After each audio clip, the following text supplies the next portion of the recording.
We need you to watch this broadcast if you want your songs to be played. Watch this broadcast if you want your own material to be on Spit the Wit. Spit the Wit! Thank you for joining us, everybody. We're going to get our show started in just a couple of seconds here. I want to remind everybody if you could just share this broadcast. We would greatly appreciate it because it would help us get more views and make the show a lot more exciting for live interaction. So please, don't forget to share the broadcast. We also appreciate all of your likes and comments. Thank you so much for tuning in, and get ready for Spit the Wit!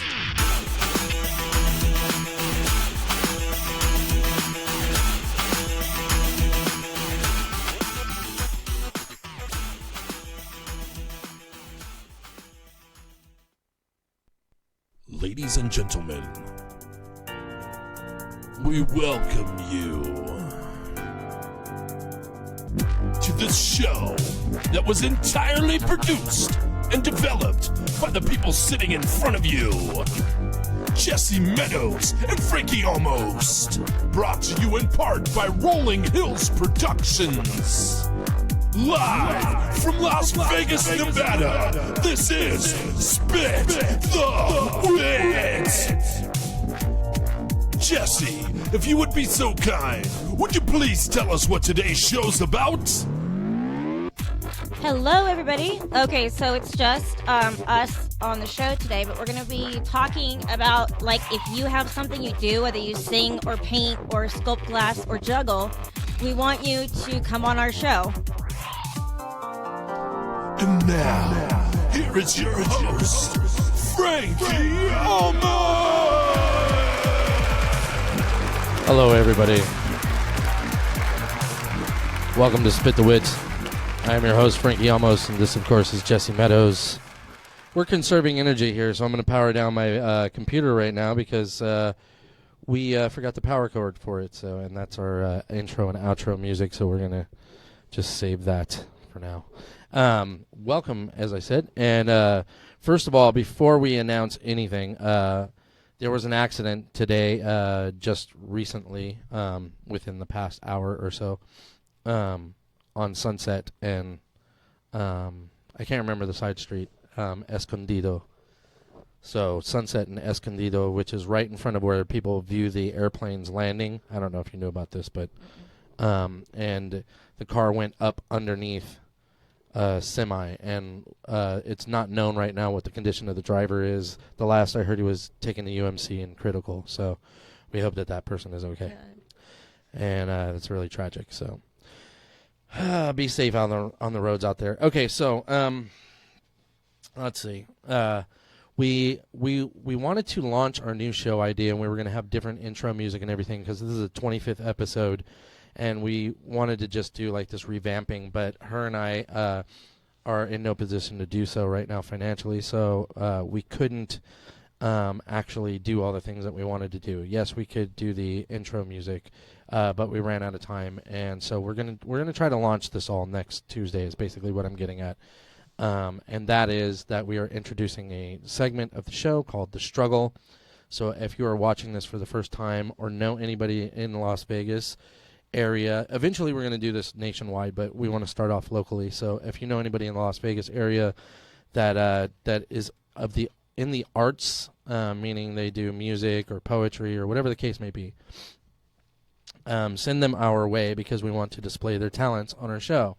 And the reason being is that, well, we just feel it's time for a change. Jess and I had entertained everybody with our points of view for a while, and I just think that it's time to put that to rest and move on and do bigger and better things, because it's just like with anything that I deal with in life, if I'm not evolving, then I feel like I'm just stuck. Stagnant. Yeah, and I don't want to be stagnant. So so we want people that are involved in any of that kind of stuff, mainly music, because this is like a radio broadcast kind of thing. And we know that it's on TV, and yes, we do have a green screen out there, and we have the capability of having acts come in and perform and stuff like that, which we will do, but mainly we don't want to focus so much on people on our Tuesday show. We want a Tuesday to be a broad spectrum rather than just interviewing one person doing one thing. So Like what's going on in Vegas, what's going on with us, Right. all that stuff. Right. And so, and we do know a lot of people that, and not as many as I thought, oddly enough, people that are trying to break into the music business and things like that. We have a couple of people lined up, but we didn't have enough time to gather enough information and enough people to make a show out of it. So we're not going to do it until next Tuesday. So this basically is going to be a show that's begging you to send us your material because we ran out of people to contact. So we need people with original material that we can play that they own the copyright to. That's a big factor right there. We need you to own the copyright to your own stuff because this isn't something that like a karaoke kind of thing or here's my rendition of of 21 Pilots freaking song or whatever. We need you to be able to do your own original material because that's the main reason we're doing this is that there's copyright issues that we have to abide by. So here on Facebook. So anyway, getting back to other things. How are you doing, Jess? I'm doing pretty good, except for this TMJ thing I've got going on in my jaw. What exactly do you think is going on? I'm not sure. I've never had it before in my life. I always had this weird thing, right? Mm-hmm. Where, like, if I was going to blow up a balloon, I couldn't do it because it's like I would push air into my jaw, and it hurt. And I would be like, no, I can't do this. Never heard of anybody else having it, but I never had TMJ. Yeah. And then I've never heard of the whole balloon blowing up thing. nobody has. It's the only thing that I've ever heard of balloon blowing up is that there's a fetish for it out there. Yeah. Yeah, that's the only thing. So you're negated from that anyway now. It's just one of my weird things that I have happen, and it's been happening since I was a child. But this TMJ thing started like 2-3 weeks ago, and it really hurts. Yeah. Yeah. Is it like I have like problems with TMJ too, and mine is that, and mine didn't start until way late in my life. Like I didn't have it as a young man. I didn't have it as a young middle-aged man. It's ever since I've been 60 is when it started. You're just shaking your head as if I'm 60 years old. Okay. So anyway, but what happens is like it pops in sometimes when I'm eating, and it freaking, I mean, it's the most excruciating pain. The first time it ever happened, I freaked because I thought I broke my tooth or something to that effect. But there came relief after it. It was like this snap in my jaw, and it, like I said, it was the most excruciating thing, and it took me by surprise. And I literally, because it was so close to my ear, I heard it happen. And then it shot like hot fire feeling into my earlobe, into my eardrum, down my neck, and up the side of my face. And then the pain went away, and then there was a sense of relief. I guess it would be worth it, but then it comes back. It didn't fix it permanently. It happens. It didn't fix it permanently. It's almost like having a knuckle that you have to crack to relieve it. And that ended up, it's happened probably about 50 times in the past 10 years. Yeah, mine doesn't feel like it's going to pop back in or out, but... Yeah. Well, I'll tell you, you'll be eating, and when that happens, you're going to freak. So... Okay, so if I freak out while I'm eating, you know what happened. Right. And, you know, here's the thing, too. As I'm advancing in age and stuff like that, and just throughout the experience in life, that's what our show originally was us just trying to pass on knowledge and receive knowledge from other people. Because, you know, people don't communicate really as much as they used to. It's all, you know... Well, they don't communicate face-to-face, so they don't get the same message. They don't communicate about the same things either. Most people are, you know... are one-upping each other in either tasks that they perform or, you know, people that they've dated or money that they're making and stuff like that. You know, when you get older, your nards are going to start sagging and stuff like that. Right. He didn't talk about things like that. He was mostly like, most of his advice was monetary. And I missed a little bit of that. So luckily I surrounded myself with other people that were older than me. My friend Barry Smith, who told me certain things like, hey, you know, sometimes, you know, one day you're going to wake up and your shoulder's going to hurt and it's never going to stop, and that's the way life is, and there you go. Yeah, there's so many things I wish somebody had told me when, right. You know, because you don't want to get older, but you're still thinking like, okay, my DNA. There's nothing you can do about it because there's a constant force At 900 miles an hour, we're spinning around, and that 900 miles an hour is pulling down. I don't even know how many G's you walk around on a daily basis. I don't either, but I'd like to find that out. But which is a weird thing because it actually led me to this belief, and that is, I think that people should be vampire-esque in this one and only realm, and that is they should sleep upside down like bats. Because if you spend half your life sleeping upside down, then gravity will pull it the other way, and you might age less. It would be so. I don't know if you I don't know if I could, because every time I stand on my head, the my freaking blood goes into my nose to your head, and I feel like I'm going to die. But I'm pretty sure that you get used to it, and I think that you can actually handle it. Or you know what I mean? Like if you did it like 10 minutes one day, and then 15 minutes another day, and then half an hour. Yeah. And even that would help. Right. So just reverse. To reverse the aging process, just reverse your verticalness. Yeah. Go the other way. Right. Just change direction. Exactly. That's mildly interesting, I suppose. At best. And as you know, those of you that are watching, we are taking calls. So if you're just like, dude, you guys need to shut up or talk about something real, then call me up and we'll talk about whatever you want to talk about. The number is below you, as you can tell. So. And we take live calls. We just don't always see our live call button. We had a ringer on the phone, and we had it turned on, but it actually was like interrupting valid points we were trying to make, so we took that feature off and got a light that blinks and shows us when somebody's calling. So just keep that in mind. If you're calling and you're not getting a response, just call back. We'll answer. Yeah, keep calling. Yeah. We'll answer. Eventually, yeah. What else is going on in your world, Jess? Well, actually, I'm super distracted right now because I don't know what my hair is doing. You are looking okay. You can see yourself on this monitor right here. You know what it is? What? I saved the shampoo from our honeymoon from Circus, and I ran out of shampoo today, so I grabbed that and used that, and I think it was too heavy. Well, yeah, hotel shampoo is very, what's the word I'm looking for? It's just like brutal. I'm not finding the right word, but what I'm talking about. Harsh, yeah. I guess harsh words. Harsh, and it's too like when you're used to using a shampoo for fine hair that volumizes it, like. Right. Exactly. You're just basically you're putting soap in your hair. Yeah, it doesn't care. They don't care. So. Yeah. So, but that's whatever, here nor there. And Circus shampoo should It was when nice, your life though, no. becomes about judging your Circus shampoo. Because what I was leading into was, it was really nice to use the Circus shampoo since we've been married for almost a year. Almost a year. How much longer is it? Do you know? It's I could just stand up and flash everybody. That would probably get a lot of views. And also our Facebook accounts deleted. And banned from Facebook. What if you put black tape over my nipples, like the little crisscross? You know what? I wonder if that would work. Maybe one day we should try that. Because I have seen people on Facebook. I'm going to call Mark Zuckerberg right now. Okay. I'm just kidding. I don't know his number, so I don't ever hang out with Mark Zuckerberg. That's too bad. Yeah. He's a cool cat. He's right. Oh my gosh! So yeah, that's how much we're running out of material. We've exhausted how interesting we are, which is about as exhausting as exciting as a unicorn frappuccino. No. Sorry. No. That's giving us way too much. I was gonna say like a Tupperware full of Jacks. That's us.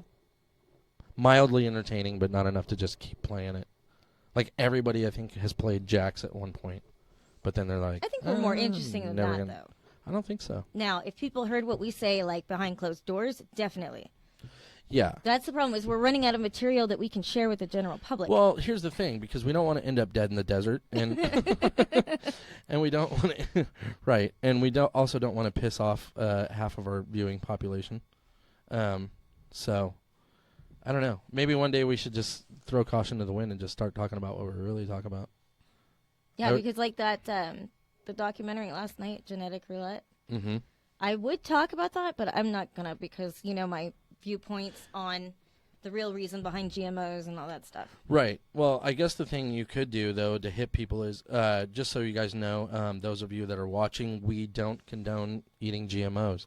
I still do, because of, monetary reasons and because it's vastly, widely available. But I want to eventually be in the position where I don't ever eat another GMO thing. And I know people are like, oh, it's so stupid. All it is like gene splicing of like taking hybrid vegetables and making sure that the biggest carrots mate with the biggest carrots kind of mentality. Not that they mate, but you know what I'm saying. Like that's what they think GMOs are, but that's not what they are. Yeah, that's splice. Like there's a difference between that's like hybrid breeding, breeding, and actual DNA molecular level gene splicing. GMO does not consist of of modifying a breeding ground for better quality product. Mm-hmm. That's not what it is. It's about literally introducing chemicals and things. Yeah, it's not cheaper for them. It's not cheaper.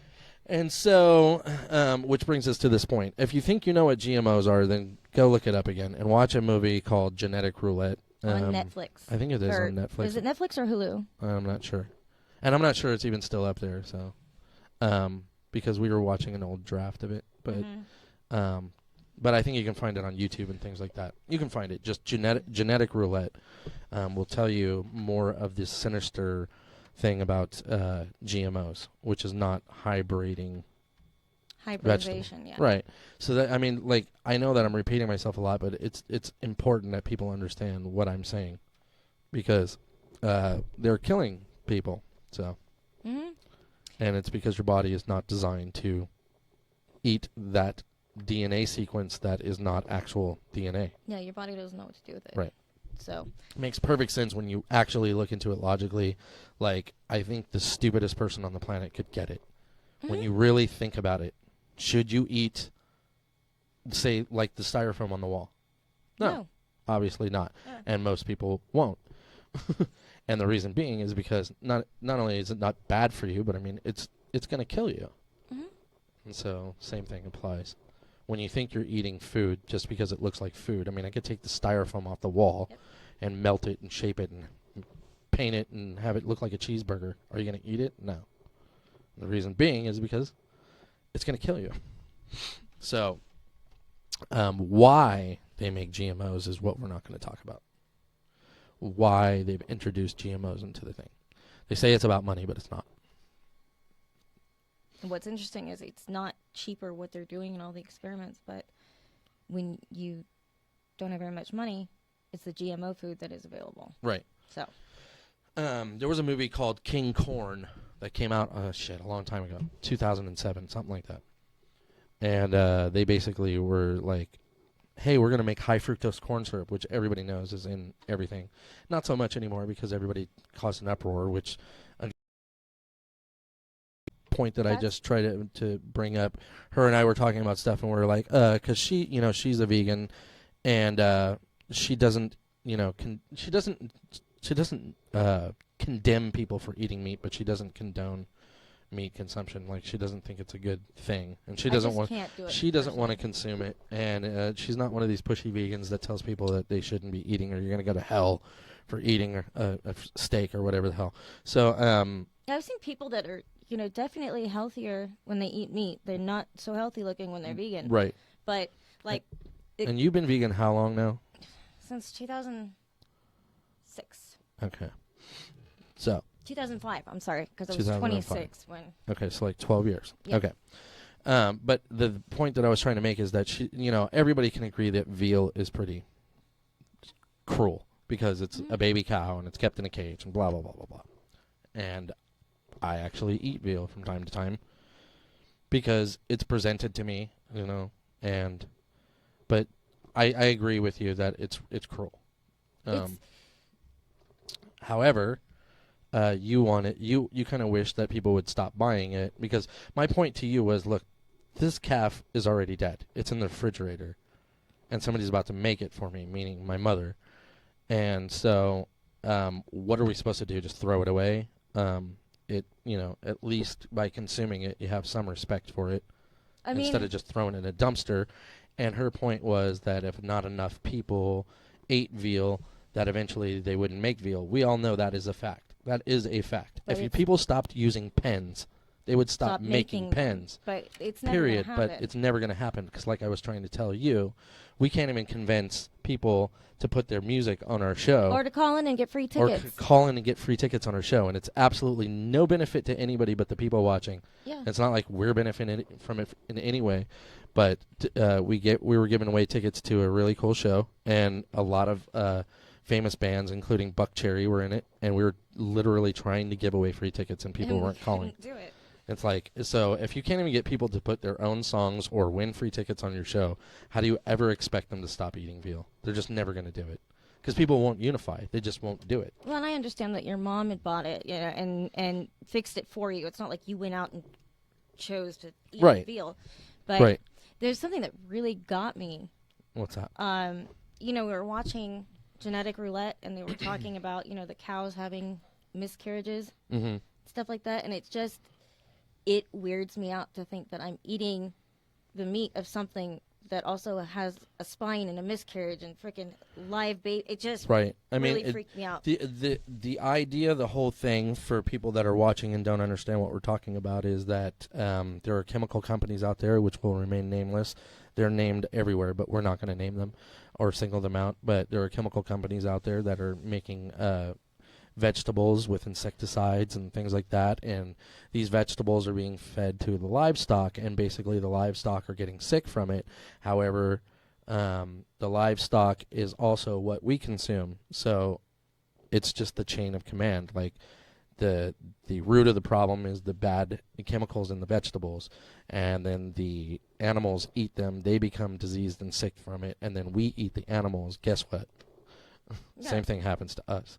We get sick. And it's an inflammatory response for the most part, which inflammatory response for people that don't really pay attention to medicine doesn't mean that, like, it could mean that all of a sudden you get some kind of allergic reaction to where, your face blows up or whatever. But but it's not always anaphylactic. It's just it's the cause of bloating, leaky gut, all the way to inflammatory responses like arthritis, things like that people don't even consider to be from food. Like, why would my bones hurt because of what I'm eating? Well, because you're eating chemicals. Yeah, and for one thing, you need the nutrients out of your food. Your body needs to be able to recognize your food as food. Right. Because it needs the nutrition.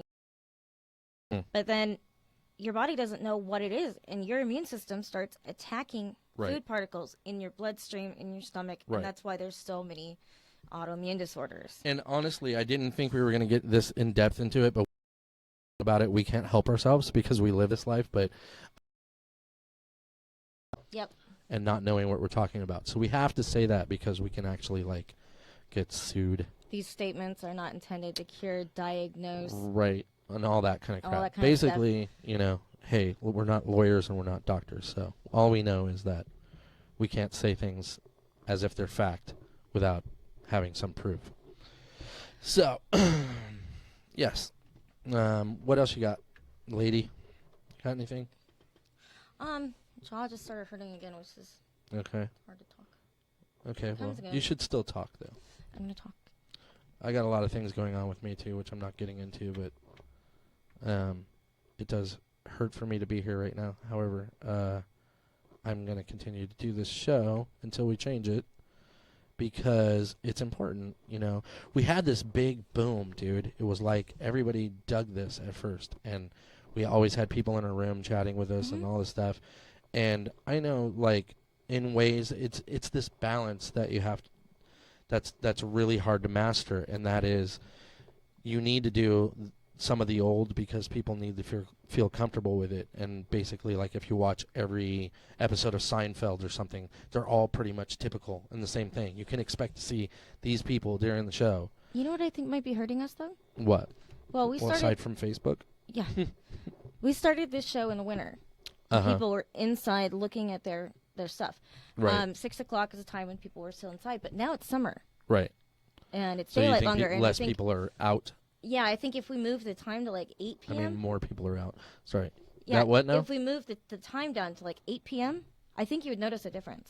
I think more people are going out and having barbecues and swimming and laying out. And Because you're saying that we should do this around dusk when people are coming inside. Mm-hmm. Is that what you're saying? Yeah. It's a possibility. I think, honestly, it's because, just like with anybody, you know, okay, like, here's an example. When you go out, when you're younger and stuff and mingling with people, right? You meet, like, a guy or a girl, and you're excited about that person because you're like, oh, I met this really cool person. And it doesn't have to be, like, as far as dating goes. It can be just, it can apply just to friendship. You know, I met this really interesting person. And by the 15th, 25th, this is our 25th show, by the 25th conversation you've had with them, the novelty's kind of worn off. And I think that's what's happening here. That just the novelty's wearing off. Well, I was thinking that too. That might be part of it, but I really think you'd see a difference because I think the fact that it's summer. Yeah. The last show we did with Kirsten Creel. Mm-hmm. It's so hard for me to say your first and last name together. I can Kirsten say Kirsten, no problem. Creel, I can say no problem. But Kirsten Creel is like a tongue twister for me. But anyway, she's with Neverland Parties. And when she was in here, she brought a lot to the plate because she, you know, she's energetic. It was a new, fresh face. And there was costumes. There was costumes, and it was fun. So I think that we definitely should keep doing that on Fridays, and I definitely think that the music thing will take off once we get a repertoire of music to play, a good song list, a good playlist of unknown artists' songs, because I want to play like about 30 to 40 minutes of music. And it doesn't have to be like a block. It could be chopped up in sections. I just want to make sure that enough people get out there and get seen, because our show does get seen. I mean, our last show got, 500 and something views in just a matter of a few days. And I know that's not the hugest audience in the world, and definitely there could be room for improvement, but how often is your song going to be heard by 500 people? Right. I mean, what's it going to hurt? It's not going to hurt anything. So you should go back to that coffee house and get that artist card. Yeah. They always leave their cards. Right. There were several things that happened that inspired us to do this this segment that we're going to be introducing called The Struggle. And that is, we had a guy on our show that sang an original song, and I was like, hey, this is so cool. I got a whole song on my show, and I don't have to pay copyright or worry about getting shut down from Facebook because it's copywritten material, because the copyright holder was right here in the room. So I was like, we should do that. Yeah, we should get more of these. And then you and I went out to have coffee, and we saw people with art, people like up-and-coming artists that had their paintings on the wall in this little coffee shop on Eastern. Not your mainstream coffee shop like Starbucks or something like that. This was a little unknown coffee house, right? Yeah, like a little tiny private. Yeah, like a mom and pop kind of thing. Yeah, and they were playing. What actually started it was we were looking at the paintings, and they were playing something like 9 Inch Nails, or it was something like. They were playing like harsh. a radio station. They had a radio station playing. And the music was harsh for like sitting around in a coffee shop. And yeah. I said, well, it would be great if they had talking mixed in with jazz. Right. And then there was a point where I was like, hey, it'd be cool if like Spit the Wit was on in the coffee shop, because like it would give people some kind. Today's not a good example, but it would give people something to talk about. They would be like, hey, I know about GMOs and blah blah blah, like this and that. So it would create this conversation rather than be Guns N' Roses in the background blaring in a coffee shop. Yeah. It's like either light music or talking would have been a better thing. So we were thinking about that, but then we flip-flopped to the artwork on the wall, and we were like, it'd be cool, because the artwork was like, it was hard to explain. It wasn't like it was great artwork, but it was cool because it was different and unique, and it actually was a person. And when you looked at the painting, you kind of felt like you were there, but then you look closer at it, it was kind of crude. Yeah, it was very remedial. Which we think was intentional. Like, right. It was kind of to throw you off. It was like realism. Like a Picasso thing. It's like he spent his whole life trying to paint like a child.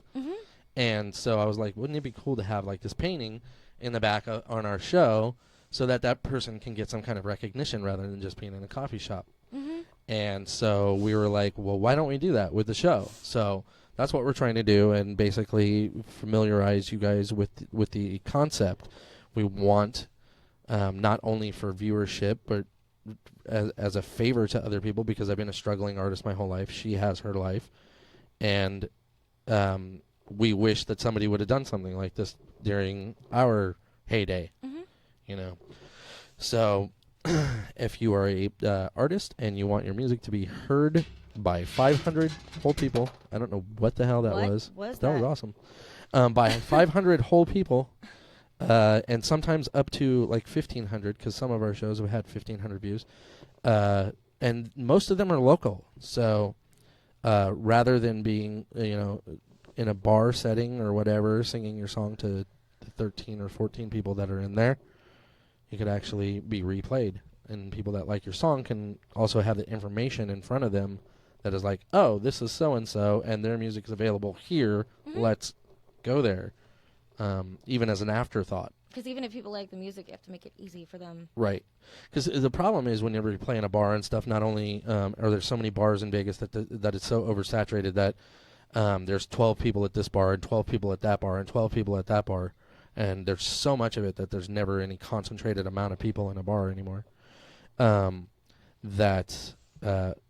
problem is people need to be on their toes and thinking, and they're actually out drinking, so they're not really thinking, hey, I might want to hear this song tomorrow. I should go up and ask that artist where I can get his music, or I should buy a CD off of him right now.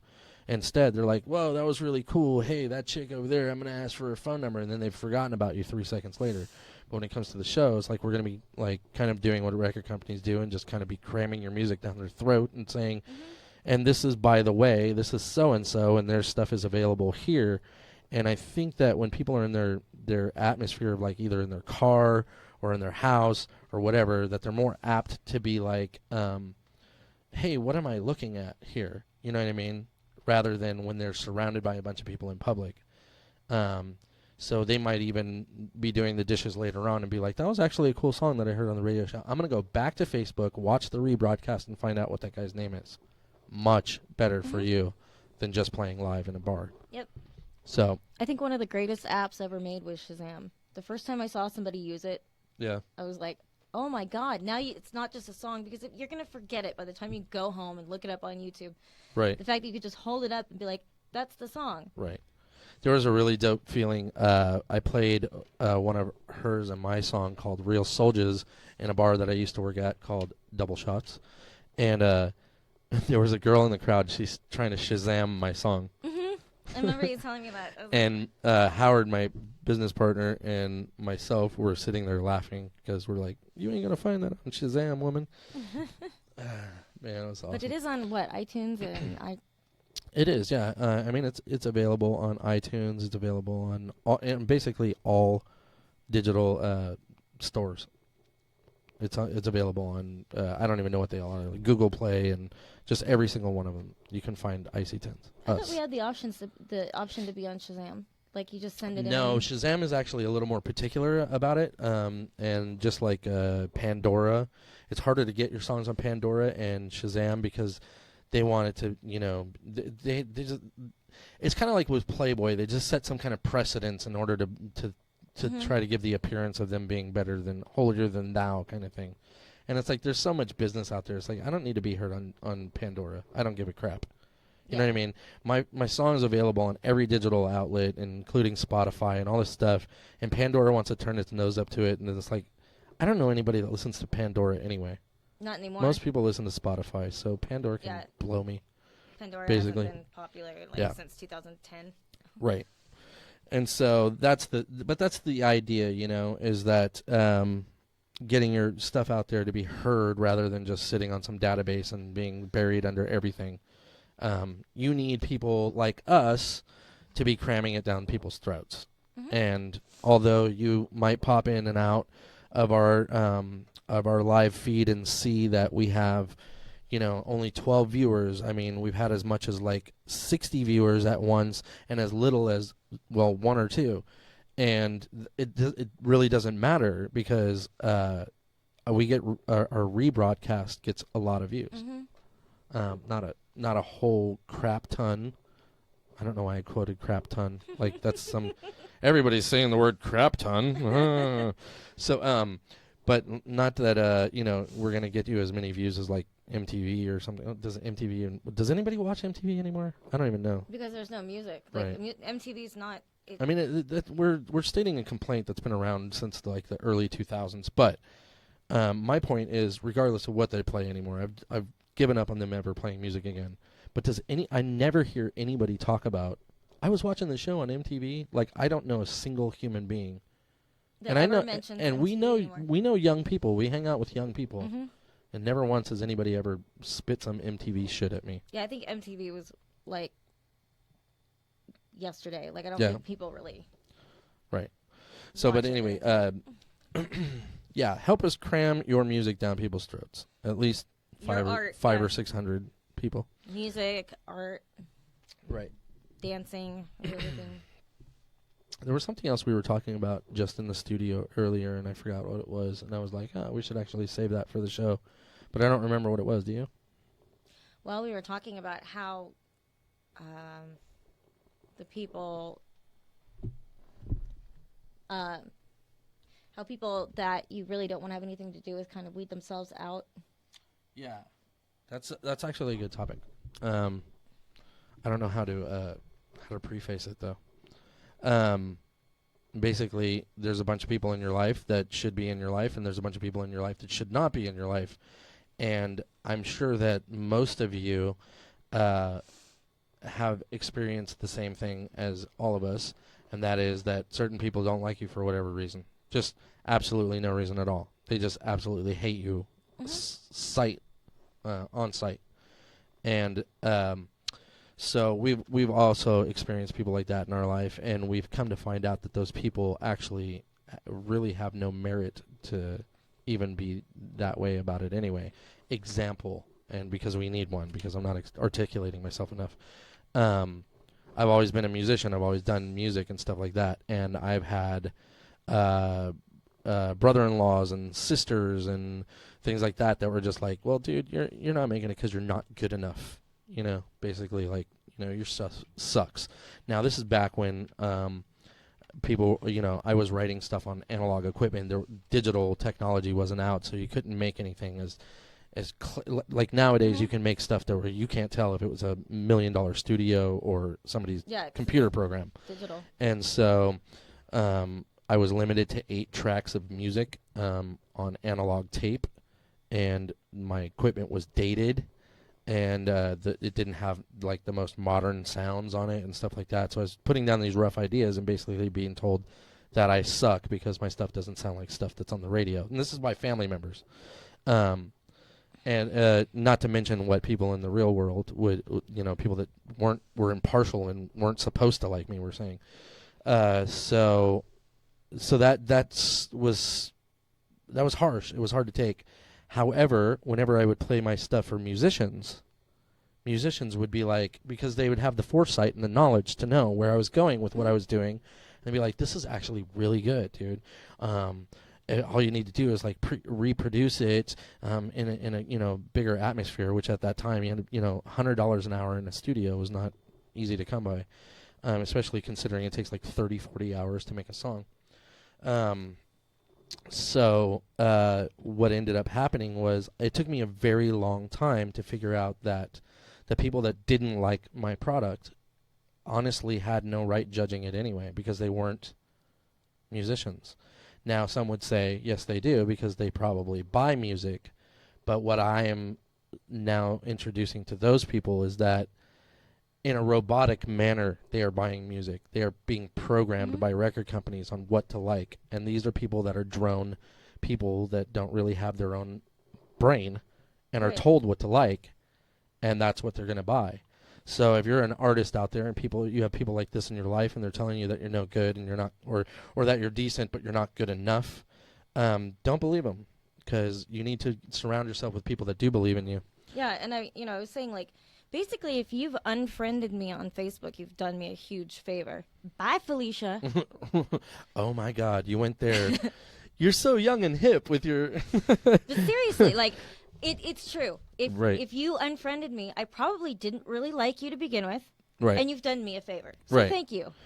Right, and that's it. I mean, that's pretty much the gist of it. Is that you should surround yourself with people that are uplifting and not a downfall. And it was like there's a little saying, cliche saying that goes around on Facebook, and it says, it's the people who mind don't matter, Right. and the people who don't mind matter. Like, Right.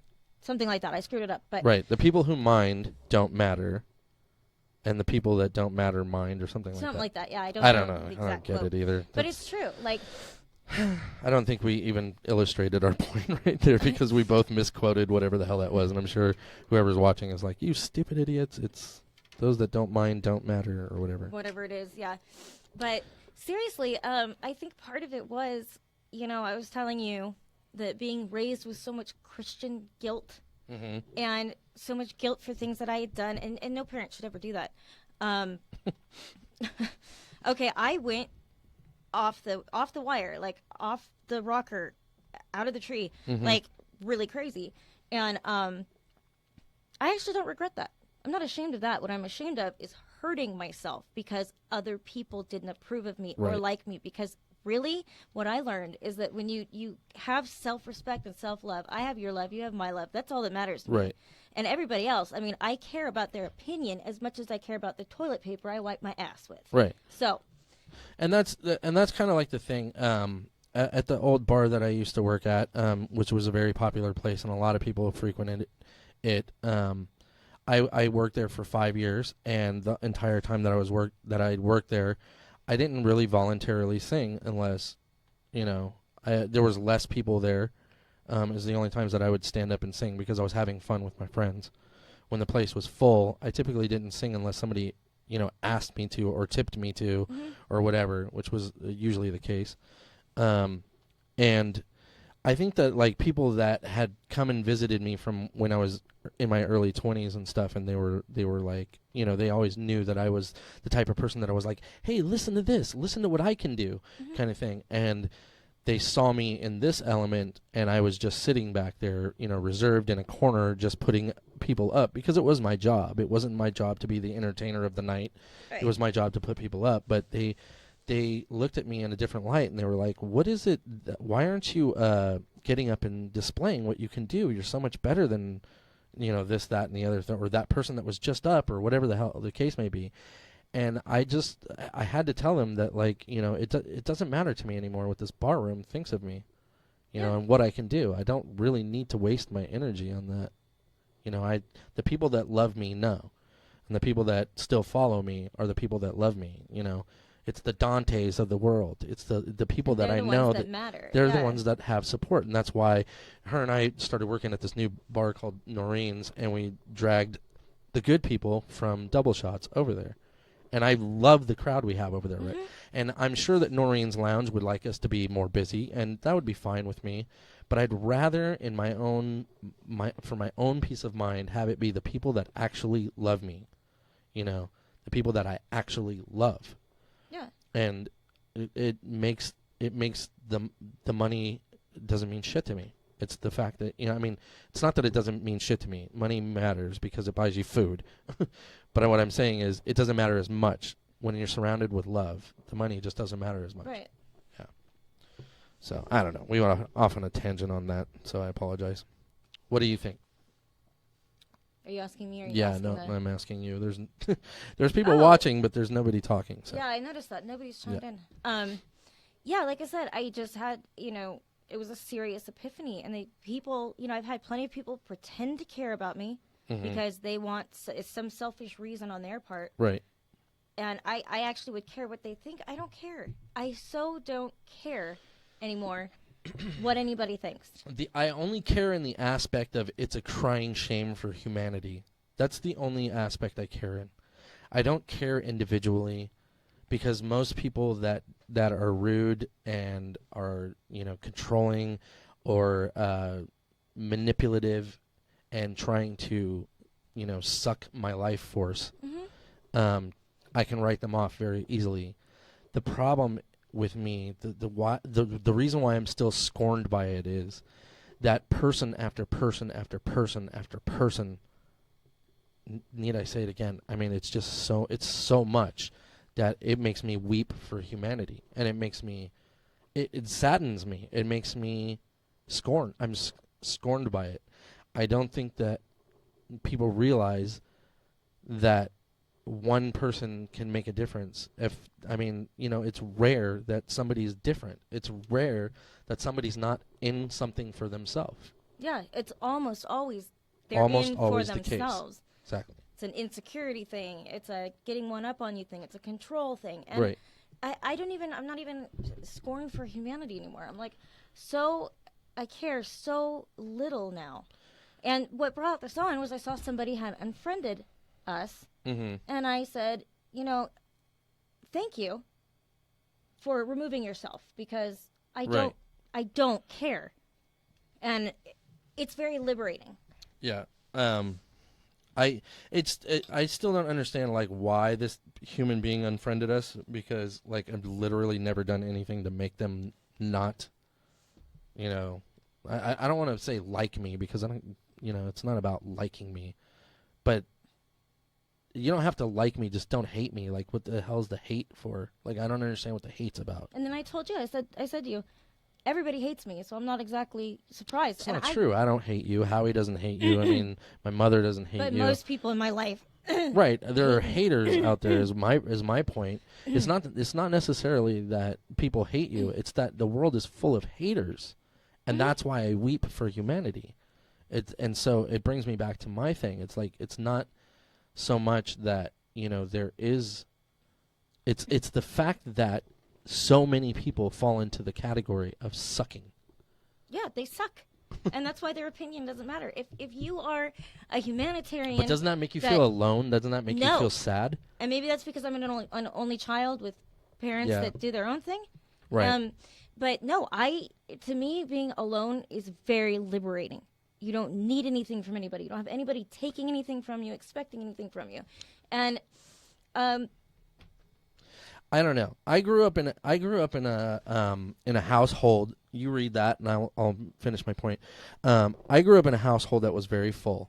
Now, it wasn't until later on that I found out it was full of shit, but it was full. It was a full house, and there was always people around. So I never felt alone, because there was always voices in the background and things going on, and some bad and some good, and it was a pretty even balance for most part of my life, that there was equally good and bad going on in the other rooms of the house and stuff like that. And I liked having people around. There was comfort in that. And I ended up living alone in my own apartment here in Vegas. And in ways I was fine and dandy, because I could walk around naked if I wanted to, and all the things that I couldn't do when living with a big family. But I did find myself feeling alone. And I think that it clouded my vision, because I thought that I was alone for these people that I used to live with, which wasn't the case, because the people that I lived with were never good people to me. Right. But there's still that essence of feeling alone. And I've always told people that had family problems, it doesn't really matter if you're family or not. That blood thicker than water thing never mattered to me. I said, you choose your family. There's two things. It doesn't matter if you're family, and it doesn't matter if you have a past history together. Right. I'm sorry, I don't usually cuss on this show, but fuck that and fuck you. I don't care if I've known you for 13 years. If you're shitty to me, or you've ever been shitty to me, I'm going to cut you off. Right. And it's sad to me, because I see people feeling guilty, and these people that prey on other people will come in and make the person that they're preying on feel guilty for not talking to them. Right. And it's like, no. Right. Go away. My whole thing, though, is that I do get lonely, though. I do like the whole feeling of a full house. I do like having people in the room. I do like the times where you and I are sitting in the studio by ourselves, but I also like times when there's people visiting us in the studio and there's a lot of commotion going on.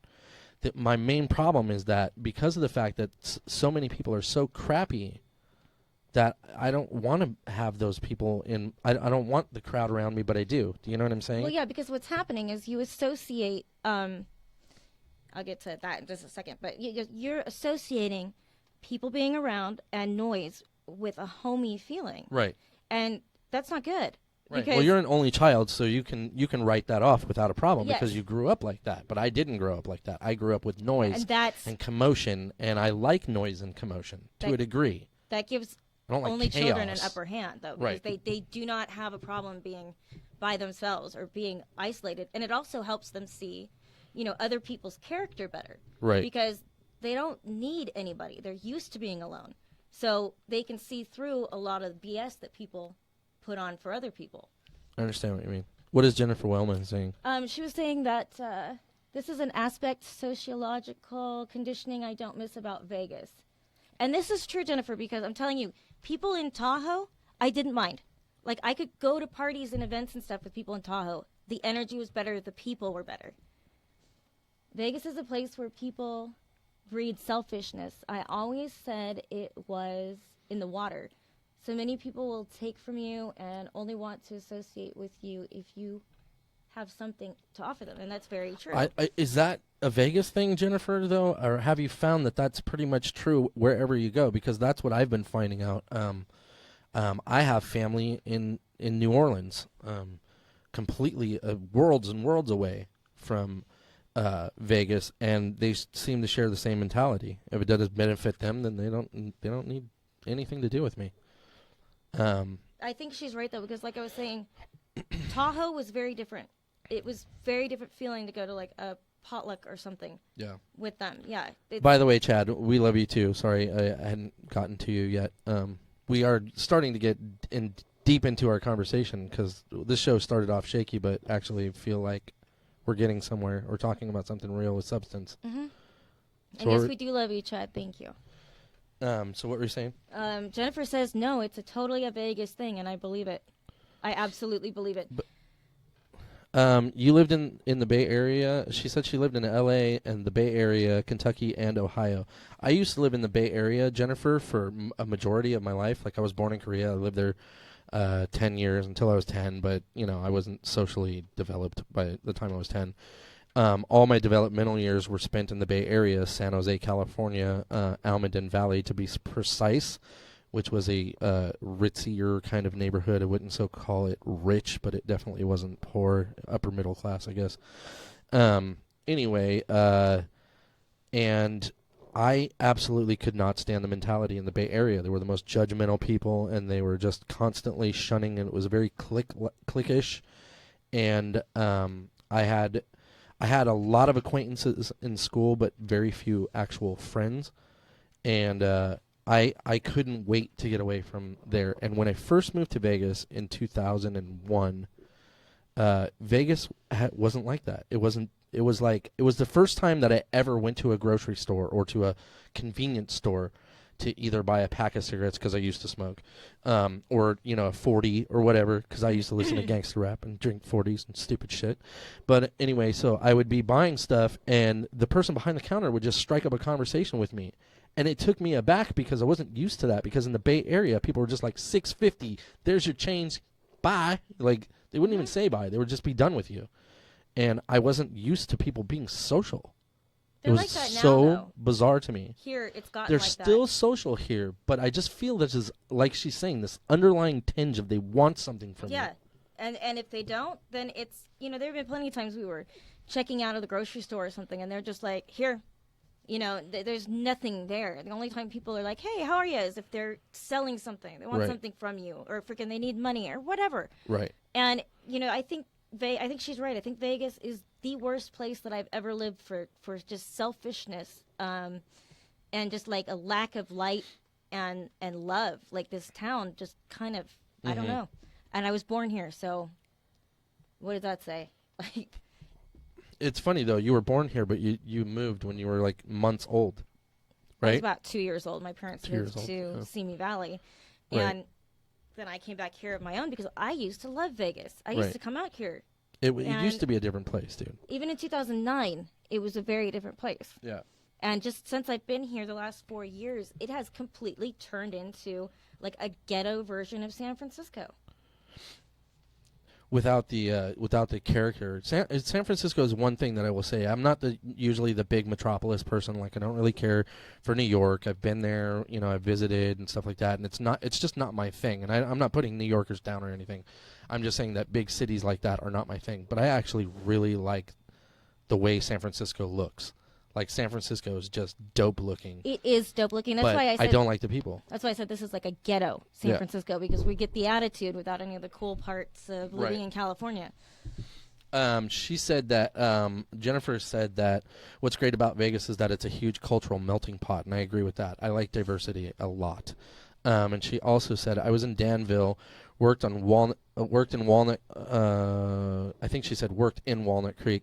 Anyone who wasn't white wouldn't make eye contact.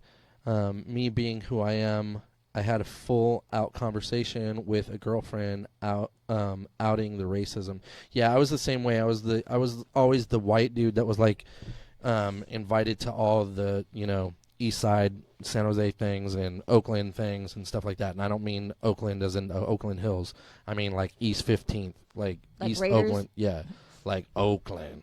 And and there was very little racism back in those days, which is funny because usually when you say back in the day, you're like, damn, well, that's when it was racist, was back in the day. I mean, that's when the Watts riots and all this kind of stuff happened. It's like, I'm telling people of a younger generation that there was a period in time where race was getting better. All racism was getting better. And it was the mid-'80s to the mid-'90s, and then it all changed. And it all started going back. It's going backwards. Yeah. And that's my thought on racism anyway. And what do I know? Anyway, she said in the middle of freaking Walnut Creek. Yeah, I know. Dude, it's so funny that I never knew you were in the Bay Area. That's so weird. But yeah, I lived there most of my life. What's the matter? Oh, I just What's the matter? Arm froze. Freaking, I'm the Arnold Schwarzenegger today. What's the matter? So, yeah, Walnut Creek and all that crap, dude. Burlingame and like on the other side and stuff like that. Like, I've been in and out and up and down and all through freaking the Bay Area. But I never felt at home there. Like, I never liked the Bay Area. Everybody was always rude. And I'll tell you what made me leave. Here's what made me leave the Bay Area. I was dating a girl that lived up in San Francisco, and I lived in San Jose, deep in San Jose, as I said, in Almaden Valley. So it took me literally 15 minutes just to get to the freeway to go to San Francisco. So an hour's drive, okay? And I started noticing that people weren't really making eye contact with anybody. And I literally got in my car and drove up to get her. And I said, if nobody looks at me the entire drive up there, like even turns and looks. But they stayed looking straight for an entire hour. And I was looking for people to be looking. I was almost like sticking my face out to be like, hey, please look at me, And nobody would even turn their head. Everybody was 10 and 2, staring straight in front of them. And I was like, this is not where I want to live. I don't want to live here. Yeah, super self-involved. And I'm sorry, but that's what Vegas has become. That's part of why it sucks so much to drive in traffic here, because nobody's paying any attention to anybody else, but they get pissed off if somebody, say like your turn signal's out, you try to go into the other lane and somebody flips their lid. That's the only time they pay attention, is if they're pissed off at you. And that's why, I mean, I saw a little bit of that in LA, except there were better drivers in LA. But not as bad as here. Right. Roxanne Ramirez said, me too, San Jose in the West, more lower middle class area. And I had the opposite in interactions with people in the Bay Area. Of course, I try to surround myself with positive people, law of attraction. Yes, absolutely. Her and I are all about law of attraction. Yes. But trust me, that doesn't work 100% of the time. And in fact, tends to open one up to some of the most negative user people. I agree with you 100%. And I was having trouble reading that because as you guys were typing, the paragraph was going up, so sorry about that. Plus, I'm a horrible reader anyway. It's hard for me to, even with glasses, yeah. I knew I was at home. That's the way that I am, dude, is like, based on how I'm treated by others is how I feel like I want to live and where I want to live. And when I first started visiting Vegas, it was that way here. It was like mixed cultures. They didn't care. They were just like, this is what I used to tell people that had never experienced life in Vegas. I said, just imagine being in a dive bar where bankers drink and toast with punkers and everything in between. Mm-hmm. And that's where I wanted to live. I wanted to be in a place that was like that. Up all night and everything was cheap and Right. you could get lobster dinner at any time. Right, and all of that has gone. All of that's fallen to the wayside. Well, here's the other thing too: is my life isn't based around my drinking environment anymore. Right.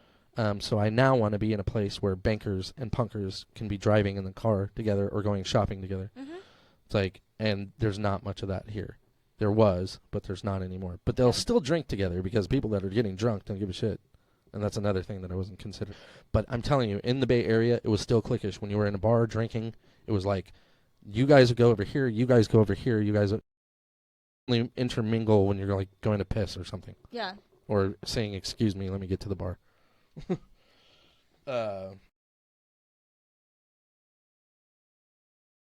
From growing up, love the Bay Area. Vegas, way, way worse. I have not stepped foot 3, I think. So I can't really vouch for it anymore, but I will say this, that Vegas in 2003, in comparison to San Jose in 2003, I choose Vegas over San Jose, for sure. But like I said, I can't speak for now, because I haven't been there so long. I wouldn't choose Vegas over the Bay Area. You never lived in the Bay Area, though. I mean, just being there. Just being there, I'm telling you, like, with the culture and the fact that the beach is there and the water's there and there's Yeah, but I mean, how cool is the water if everybody around you sucks? You just don't pay attention to them because everybody sucks here without the beach. Well, yeah, they do. I'm not saying that Vegas is great. I'm not sitting there blowing Vegas's horn. I'm usually knocking Vegas when we're on the air because I'm saying that all the hotels have gone to crap. They're charging us for parking. I heard of a girl that worked in a freaking casino and she went to go pick up her tips and it cost her $20 for 2 hours to park. Yep. And it's like it's ridiculous. That's it's like, not what Vegas was about. That's not what the hell this city was even built on. Like Yeah. it shouldn't even be like that at all. So I mean, this city has fallen off vastly, especially in the past couple of years. And it used to be awesome. And I see it only getting worse. I don't see it getting better. Mm-mm. I think if enough people leave,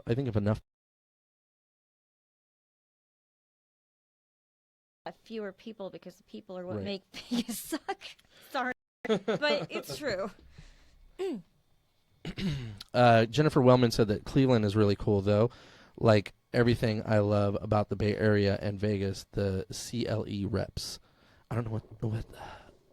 Oh, Cleveland reps. Okay, I'm like, what's the CLE? I'm so stupid. I'm like, it's Cleveland. Duh. I am drinking a Coke Zero. I want some of that. And I'm telling you right now, this is my last one, and it's the last one I will ever drink. Not that they don't taste good, but because they do actually taste good for like a dietary kind of drink. I'm so thirsty. As everybody knows, sodas are bad for you, or as everybody presumes. I'm not allowed to say everybody knows sodas are bad for you. So that's hearsay. So sodas are presumably bad for you. And I just recently found out there's like all kinds of aspartame in it, and I'm like, nope. I can actually taste the aspartame. I Yeah, can taste I'm the like, difference nope. between aspartame and sucralose. Yeah, and I'm like, I'm not doing the aspartame. Sorry. So, what?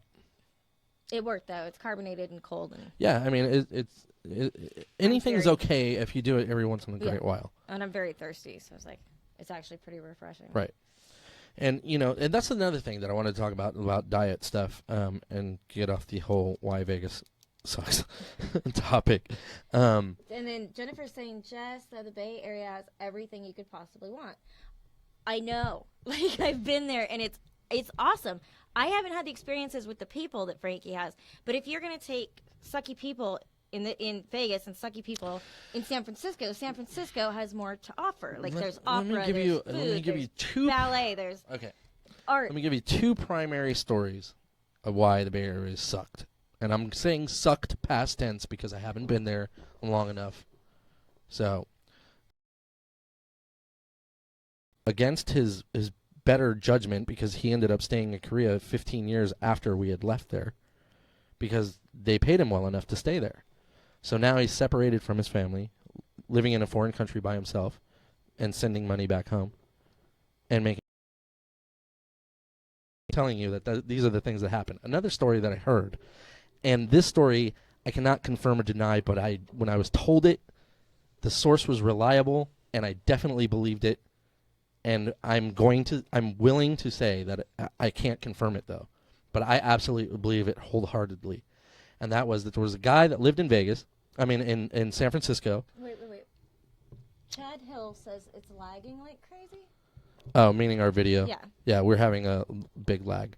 But anyway, so there was a guy that lived in San Francisco, and he lived, let's say, 3 city blocks from the Golden Gate Bridge, and he had wrote a note, and it in essence was a suicide note, and said, I am leaving my house now, and I'm walking to jump off the Golden Gate Bridge.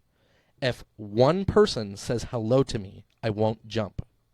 And that suicide note was found because nobody said hello to the guy. I mean, I don't disbelieve it. Yeah. I really don't. Unfortunately, users, it says... Can you read that out loud? Yeah, I think. Can you do it in the microphone? Because I seriously have to kind of... Here, okay. I'll do that. There we go. Unfortunately, users and sadists abound, and if us loving people give up on people in general, it will always stay this way. There are too many people out there that go by the rule of throwing their hands up and saying that's just how it is. Not me. Right. I want to fix things. That was Roxanne Ramirez that said that, by the way. Yeah.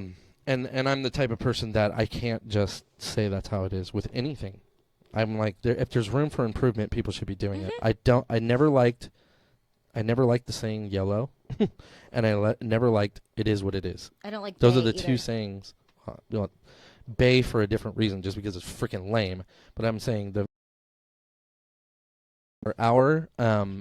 our room froze is the main reason we're going to be cutting off this episode, and I apologize because everybody just finally got geared up enough to start speaking their opinions and everything. But our room froze, and we're being told that also that there's a big lag and all this stuff. Our show is an hour long. We've gone 13 minutes over, and I really hate to do this to you guys, but we are going to get out of here. And we don't have our departing music that we normally have that makes you feel comfortable and at home. Can you sing it? Which is a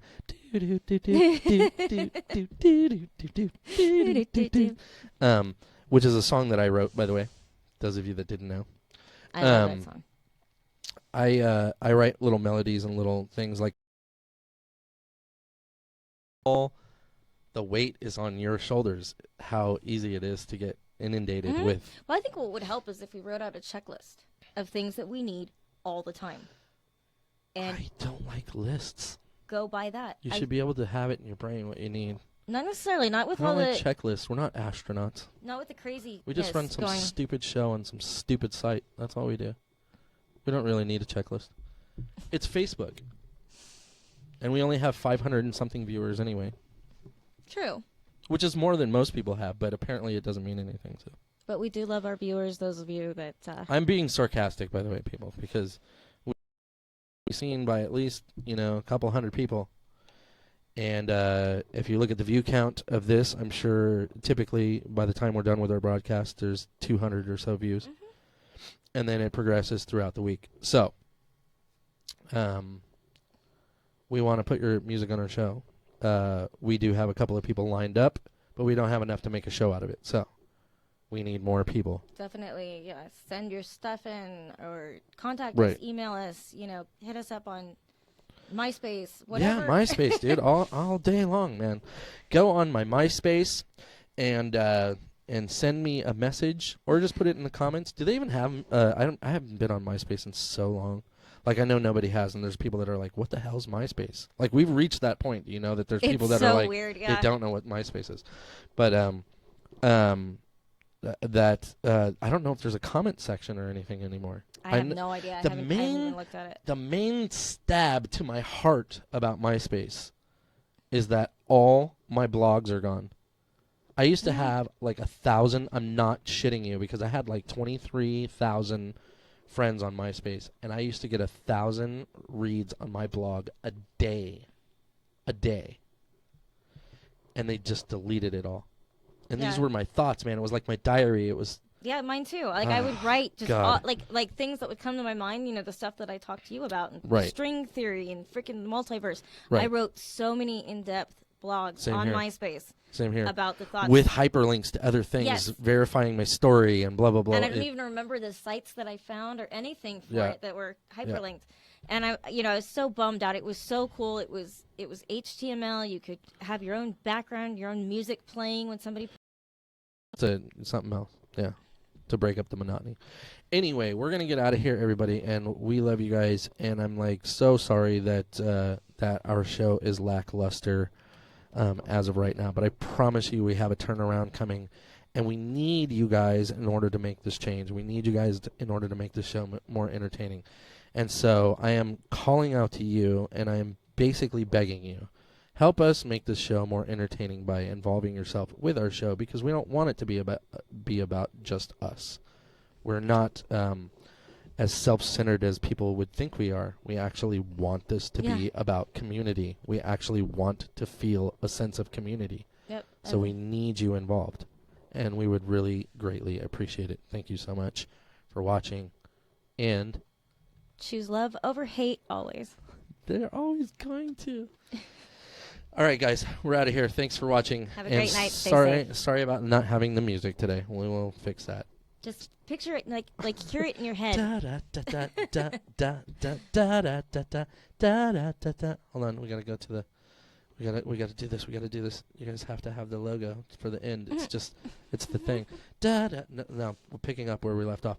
Da da da da da da da da da da da da da da da da da da. It's awesome. Ba da da da da. Do do do do do do. A do do do do do. I love you. Oh, say it again. Say it again. We missed you. I love you.